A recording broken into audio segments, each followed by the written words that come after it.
Welcome to my grammar tips YouTube চ্যানেলে। প্রিপোজিশনের ভালো topic একটা অন, অ্যাভব এবং ওভার। এটা তিনটেই উপরে বোঝায়, কিন্তু সবার সমস্যা হয় যে বসাবো কোথায়। আমরা উদাহরণের মাধ্যমে দেখব অন কোথায় বসে।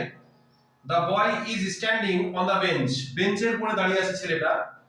অন তখনই বসাবো যখন স্পর্শ বোঝাবে, স্পর্শ করে থাকা বোঝাবে।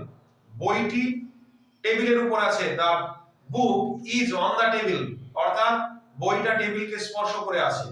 যদি স্পর্শ করে থাকা বোঝায় তাহলে কিন্তু আমরা অন বসাবো।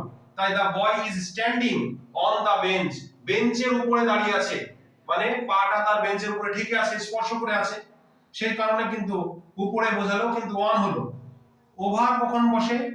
উই ফ্লিউ ওভার দ্য বে অফ বেঙ্গল। দেখা যাচ্ছে ফ্লাইটে যাচ্ছে, বঙ্গোপসাগরের উপর দিয়ে আমরা উড়ে গিয়েছিলাম। অর্থাৎ একটু ডিসটেন্সটা একটু দূরে বোঝাবে, কিন্তু স্পর্শ করে থাকা বোঝাবে না। যদি বলি যে ফ্যানটা আমাদের মাথার উপরে আছে, তাহলে সেক্ষেত্রে আমরা কিন্তু ওভার বসাবো, ঠিকই নেই, কিন্তু ডিসটেন্সটা আছে।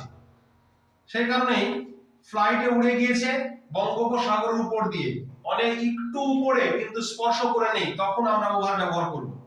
অ্যাবভটা কোথায় বসে? অ্যাবভটা একদমই উপরে, একদমই উপরে যদি বোঝায়। The sky is above our head.